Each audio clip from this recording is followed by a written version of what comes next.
What's going on, everybody? Trevor and Max here with BuzzTox, talking Westworld, episode 8. Oh, you guys thought I was going to do the intro. No, got to keep you on your toes.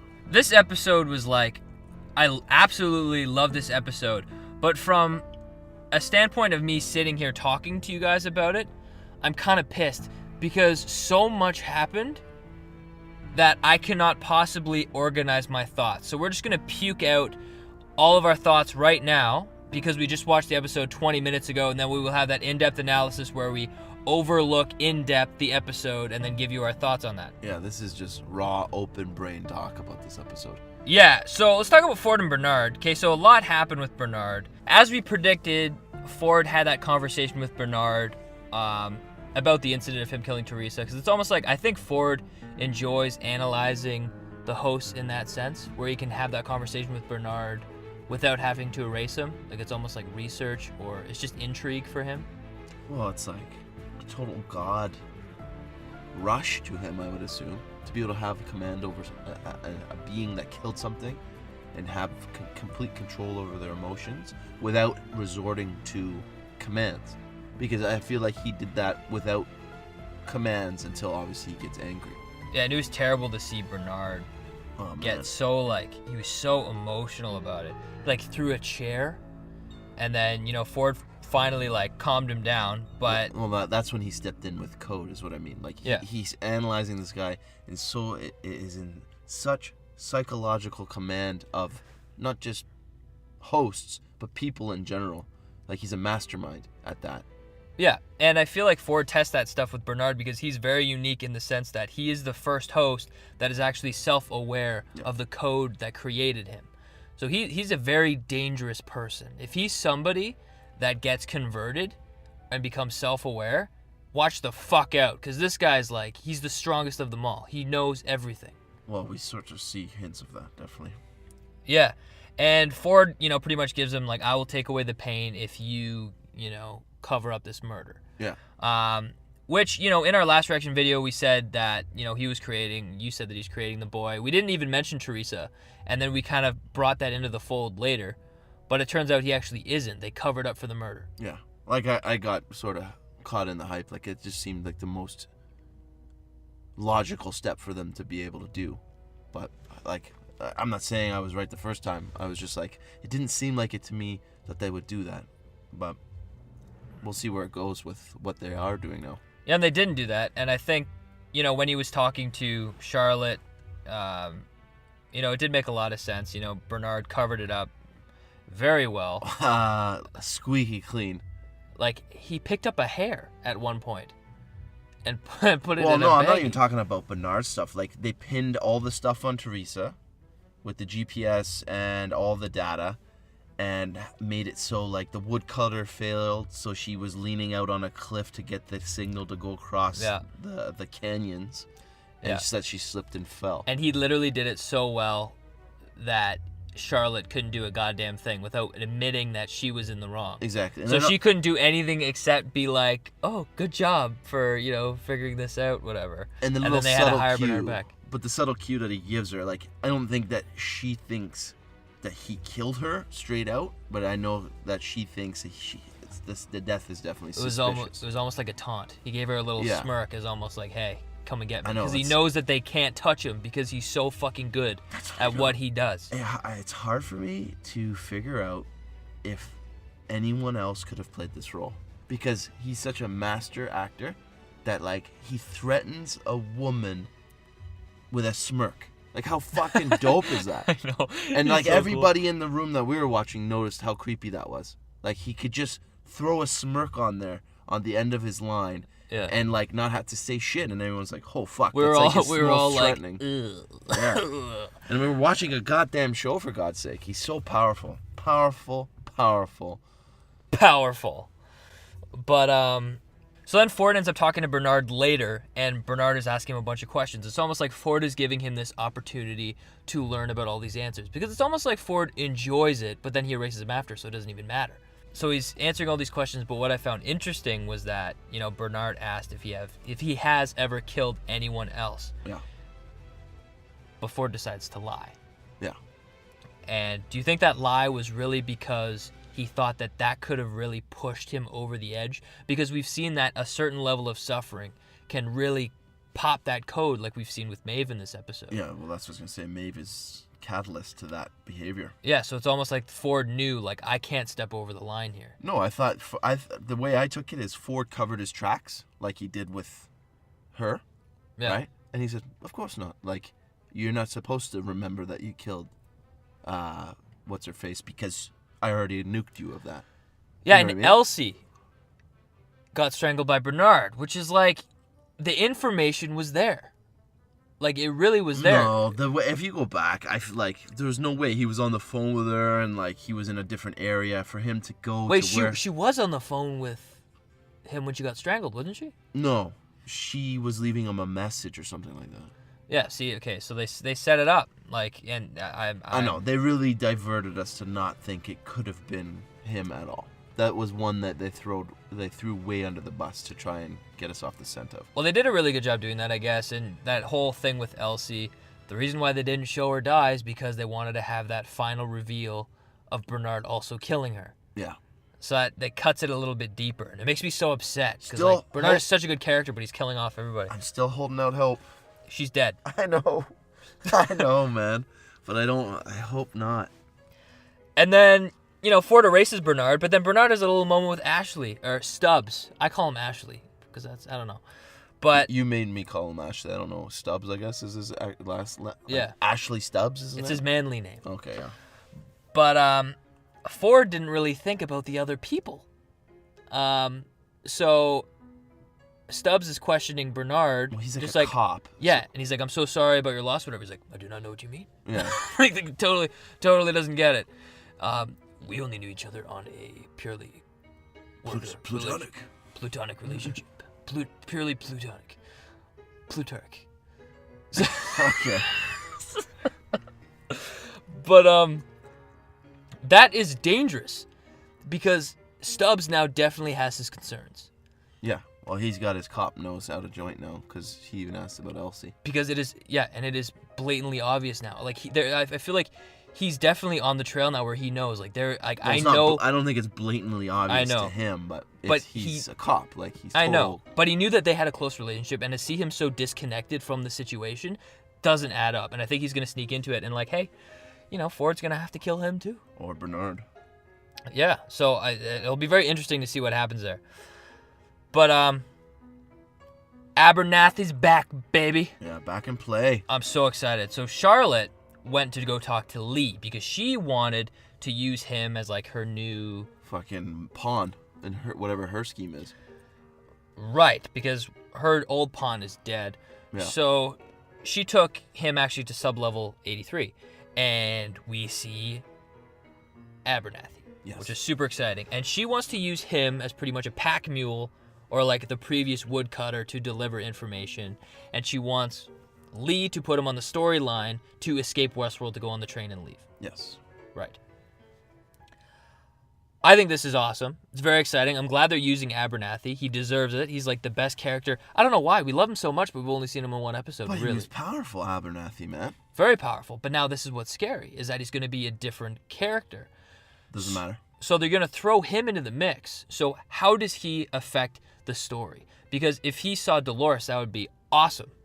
But I don't think that's going to happen, because now Dolores is with William across like Westworld at the edge of the park. He's broken, but he was decommissioned. But they picked the wrong mule, definitely. And it was, like, for me, there's nothing reading into it. They just picked him at random. Because none of these characters, like, either the storyteller guy, which I don't even bother remembering his name, because I feel like he'll die by episode 10. Lee, and then Charlotte, don't even care about these things at all. And that's why it was a meat market, literally. They went in, they picked who they were, and it just happened to be Abernathy, which is going to go... The first guy who got all... Yeah, but like they don't care about shit. That's why it wasn't like, okay, we'll use Abernathy as some like weird thing. So it'll be interesting to see how he affects the story, because now he's going into the park. So he has to affect or intertwine with some character, possibly Maeve, but there's no way, based on her story, that she's going to go back into Westworld, it seems like. I don't know. I was having different thoughts on this now. Well, let's talk about Maeve then. So She starts off by wanting to escape. She sets up this elaborate plan to get surgery to get the explosive removed out of her body, and that ends up being almost like a setup to see if they're loyal to her. And she ends up cutting Sylvester, but she's so advanced, surgical, if you will, that she surgically cut him so it would set a tone of don't mess with me. Yeah. But at the same time, so Felix was able to cauterize him, and I'm sure he's fine now. But I'm glad that the show did that, because it was like, why are these guys allowing her to do all these things? Yeah. And then they laid it on the table, and then now he got cut. Yeah. So I think that is good enough for me for them to do this next step for Maeve.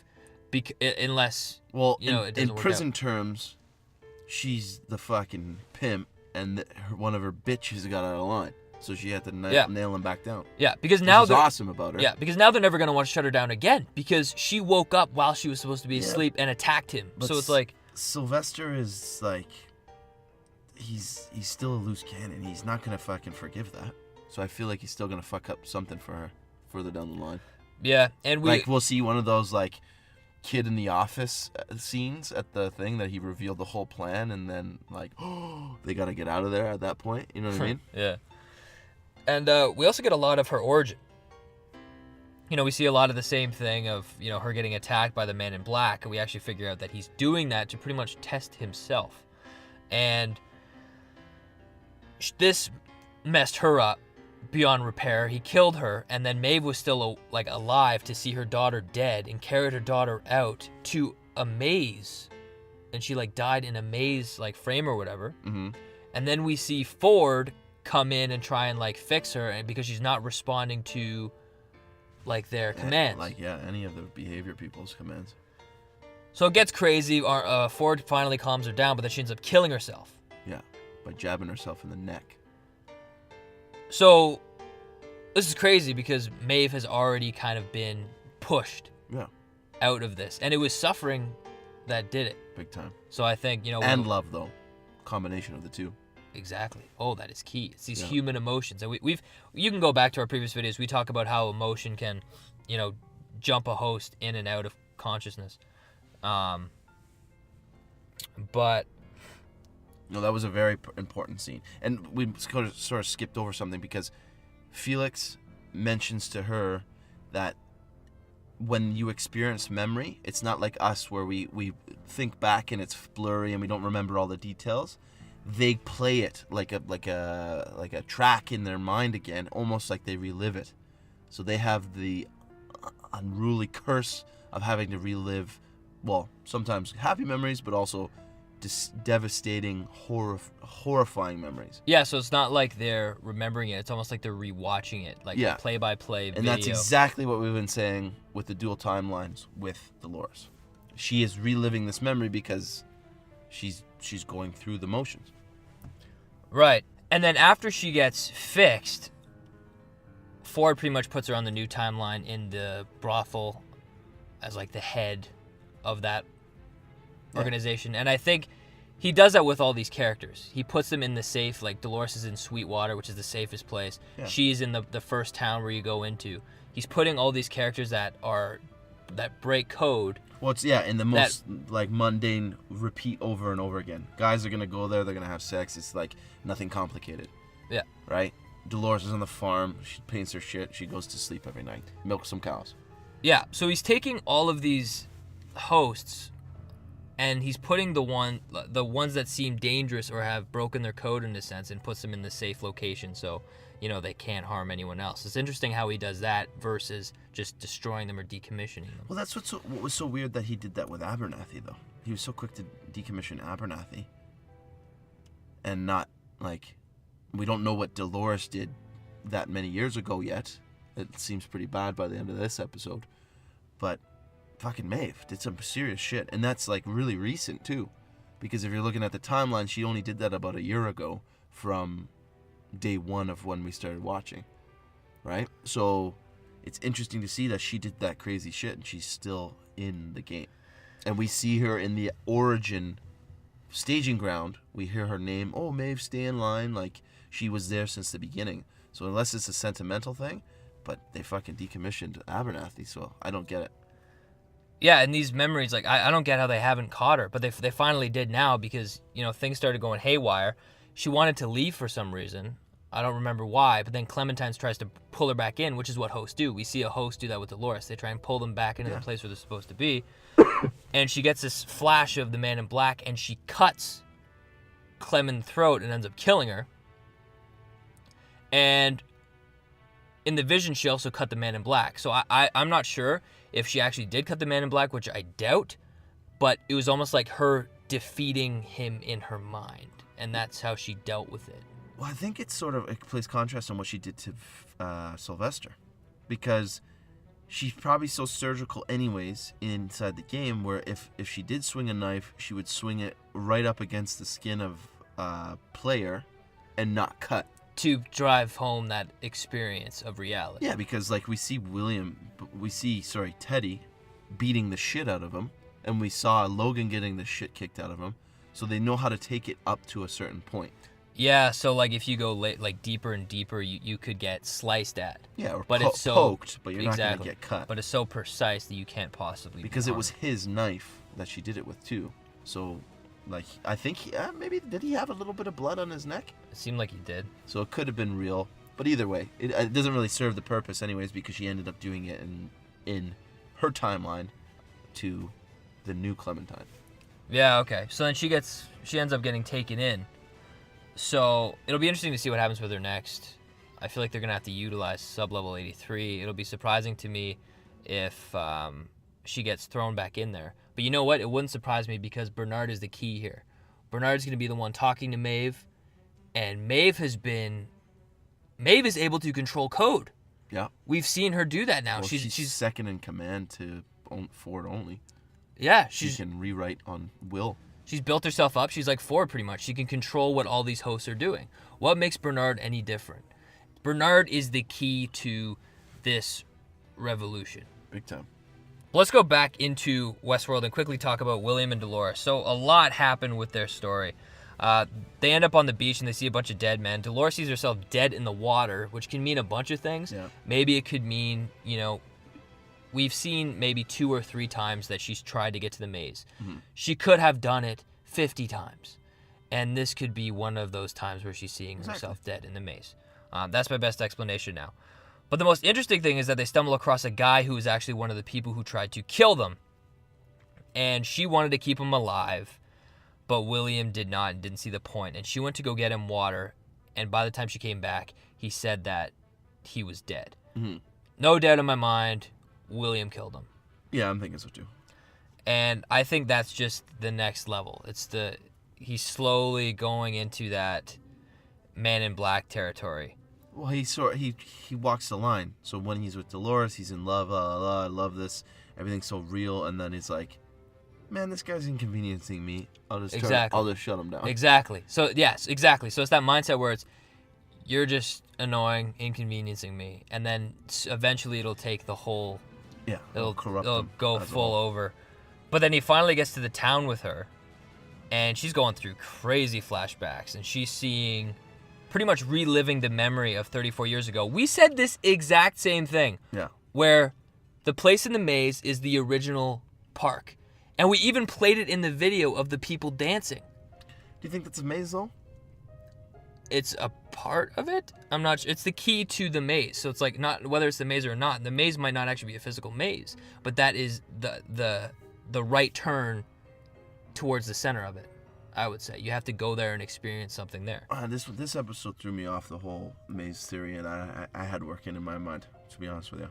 Really? Yeah, I think it's just the maze is like basically one's truth, and so if you follow the maze, you'll get to your truth. And Dolores had to go back to where it all started for her because she was the original. Mm-hmm. Whereas the Man in Black might go to the same spot because of what happened in William's timeline, and that's where he has to go to understand why that was the maze for Dolores back then. And then there's still further along the path before Arnold reveals himself as this like Zen guy that can tell him what he needs to do next, or it's something that he comes across on his own. Because now that the conscious thing's out the window, Arnold's a swing for me. I don't know if he still exists or he planted enough like odds and ends and hints and things like that to say that he is. But we also saw his computer code. Yeah. Right? But then it makes you question what he wanted for Dolores, because in her flashback 34 years ago, she sees all these people get shot, and I think we do see a man shooting. But what we also see is Dolores with a gun putting the gun to her head. Yeah. So it's just crazy to me, like, what does that mean? Like, I feel like when we see a host kill themselves, they've transcended their code and have become a real human. Yeah. In a sense. Like Maeve, she killed herself. She suffered so much and she experienced so much love and just suffering. That resulted in her killing herself. But Arnold also makes mention of using Dolores as a tool to destroy the place. What I'm thinking about is what happened 30 years ago with Dolores and the whole like Arnold situation, because Arnold died 34 years ago. The situation the tragedy that they talk about with the park, something terrible happened, that was actually 30 years ago. So, and the Man in Black even told Ford, like, the reason you have your park is because of me. Mm-hmm. So he is the key to something, and he is one of the characters. And I've been saying it all along, it is William. Yeah. And I think Dolores putting the gun to her head, it's a result of her breaking her consciousness and becoming human, and they can't handle that. So every host that has experienced this kills himself. Mm-hmm. And it's almost like William stopped her by the combination of love and suffering. Yeah. And that resulted in her just breaking down and not being able to complete her task. Like almost like this kill switch that they mention, if they get too close to the border, they blow up. So if they get to a point that they would commit suicide in order to stop that from happening, like the guy that smashes his head with the rock. Yeah. I don't know. Because it doesn't seem like he was being too human, that guy. Is it like... It's hard to reconcile. Because I feel like this episode, more than any, made me sort of question some of the things I've been thinking about, is all. Not so crazy, like I'm not turning 180 on any of the theories that we've said.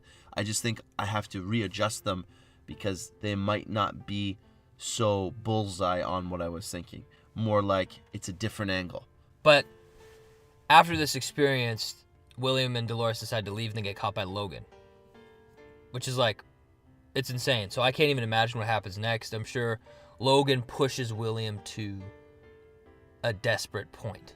Well, you know he's going to use Dolores then, in that case. He's definitely going to use Dolores. I think he may come on to her. I think a lot more and than that. That's what I'm trying to get to. And I think he's just going to snap. Yeah. And I think we're going to see him kind of unhinge in the next couple episodes. But what if Dolores, this sounds awful, but then converts and is into it because she's an obedient host. Yeah. And that's what breaks William. Yeah, because it's almost like, sure, she's in love with William, but you could also say that she's coded by Arnold, and her key goal is to get to the center of whatever she's supposed to get to. And in order to do that, she needs the best candidate. William was the best candidate, but now Logan has taken her and William, and now he's the best candidate to get her to the place that she wants to be. Yeah, so she seduces whoever she has to seduce, right? To get what she wants. And that would be brutal because we love Dolores as a character. It would be brutal to see that. Well, you think of Dolores as a certain type of character, but she could be just as Maeve is. Maeve would do that kind of shit. She wouldn't care, right? Yeah. And it's just a character thing. Like, Maeve's dope because of the way that she is, but she's also been presented to us the way that she is. Whereas Dolores would be the farm girl turning into, like, the whorehouse leader. It doesn't reconcile well in your mind. So it'd be an awful thing to see. Right.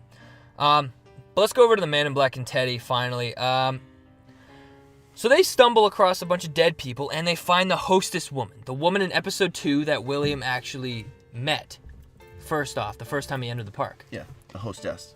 And we're like, oh shit! And then the Man in Black actually says, oh, is this what they have you doing now? Like, he knows her. Yeah. So it's like, okay, good hint. Good hint. Further hint that he is William. Yeah, and he even says, like, I thought they retired you, but I guess Ford can't, like, get rid of a pretty face. Exactly. But that being said, there is a lot of evidence here that you could say Logan is now the Man in Black. Yeah. So let's talk about that. So, Teddy pretty much remembers Man in Black from the past. there's a couple instances where he kind of flashes back. He realizes that the Man in Black has, taken Dolores in certain instances, and he ends up kidnapping him and beating the shit out of him. And then the Man in Black pretty much talks about his origin, his real life. Yeah. Which is a little bit different than how I pictured it. He said he was not really loved by his wife or his daughter in the sense because he was nasty. Yeah, but this is what I had the hardest time with this whole episode, because it's like he made it seem like he was an awful guy, even though he wasn't the Man in Black in real life. And he even says like they never saw this side of me, but it shined through. Yeah, but then he also said that like they knew what he was doing in the maze, in Westworld. Yeah. Which I don't understand. Well, that's what I was trying to say to you even before know we start. It's like if the guy's going to Vegas with $50,000 in his pocket, then he's not doing charity work. You know what I mean? He's going there to blow off steam, right? Right. And then, his wife died in the bathtub. Supposed she killed herself, and the daughter never forgave him because she blamed him for the reason why the mom killed herself. And my main thought is just like he wasn't living with them. No. He was constantly living in Westworld. Even when he wasn't there, he was like thinking about it. And William even says that in the last one. And William says, all he had is books. He tried to live in these books. He always tries to be somebody who he's not. Like he puts a part of himself out there to appease people. Mm-hmm. And what the maze has taught William, and we've seen throughout his progression, is that he doesn't have to really please anybody. He just has to be himself. Mm-hmm. And we see the Man in Black kind of do that because at this point in his life, he's still trying to discover who he is. After this situation with his wife and his daughter, he went back into Westworld and he approached Maeve, and it was just as simple as I wanted to see what I could do and if I could feel anything. So we killed Maeve and her daughter, and he said he didn't really feel anything. Mm-hmm. So I think he's constantly testing himself to see what he can do. Well, yeah, he even says it sort of, this is what his campaign is now, after that horrific thing that happened. Because he noticed that they were living, or they did something that he didn't think that they were capable of doing, or at least Maeve did. Yeah, and he did something to her so terrible, he broke it. And he's aware that suffering makes them more real, because we see the moment of Maeve kind of carrying her daughter out. Yeah. And it was not programmed. There was something so real about it. Yeah, and that's what he had. And then obviously she falls in on the center of the maze symbol. And that's why he says, it revealed itself to me. Yeah. So it's that's another thing that started, in my mind at least, me questioning what the maze is. Because it's that's every time you see the maze, in a sense, it's about truth. So it's your true path. So we also see programming where you can't see pictures and doors and shit like that from the last episode. So it's if you do something true, you're shown the maze. So that's what I started thinking of, and that's what happened with him. Yeah, and the truth would be that he pretty much killed his wife, and his daughter left him, so he killed his family in his own sense. So he killed a mother and a daughter, symbolizing his actual family. Or moving on from his family. Which is truth, yeah. Killing them, moving on, and then he was presented the maze. Or to end their suffering in a way, right? Because he felt guilty his whole life for making them suffer finally in that moment. Even though he said he didn't feel anything, he obviously felt empathetic enough to them go on the quest for the maze. Yeah, so he's a very unique character in the sense that, he has a charity, he's a real wealthy man outside of Westworld. But he has a sense of psychopath. Well, this is what I was trying to reconcile in my mind, because rich men are driven men, but then you throw in the philanthropy, which is charitable. So yeah, you can be a driven charitable guy, but then he's an evil charitable guy. So it's he's layer upon layer upon complication. It's charity could be the mask that hides who he really is, which is what William is based off of. I think it's bullshit. I think what's going to happen is he did whatever he needed to do to make sure he had the money he had so that he could always go to Westworld and didn't give a fuck. Hey, I have enough money. That's it. You do what you need to do. I'll be in Westworld as much as I possibly can, and that's his drive. So whatever we see happen in either the next episode or the episode 10, something's gonna trigger in William's mind that he needs to either do away with Logan, or he just bites the bullet and stays with Logan so that he can get successful enough to be able to fund this thing. Because if he stays in line with Westworld, he gets what he wants, and he gets to be there all the time. And that's what it seems like the Men in Black wants to be. Yeah, just what annoys me is that this is going to be like a really sad story no matter what way you slice it. Oh, yeah. It's going to suck. But then, after that, this crazy hostess ends up stabbing Teddy. And she says that, like, what did she say? Like, we need you or something? Something like putting you back in the fold. And it's like the cult, the devil horns come out. I saw people with swords and looked like chainmail. It looked like Game of Thrones walked onto the Westworld set. I was really confused. Yeah. So, I'm just going to throw it out there, but I honestly don't remember. It could be a combination of the worlds. I doubt it. It's definitely not the case. I'm just throwing it out there, because why not? But it'll be, I don't even know what, I don't know. So, I really don't know what happens next. We need to watch this episode again and give it a full analysis. But do you have anything else to say? No, that's it for me. I got a lot of mulling over to do. I got a ton. This brought a lot of stuff to the table. We really got to mull it over. But until then, we're going to come back with an analysis video diving deep into this episode. Expect that in the next 3 days. But until then, I'll see you guys later. Take care.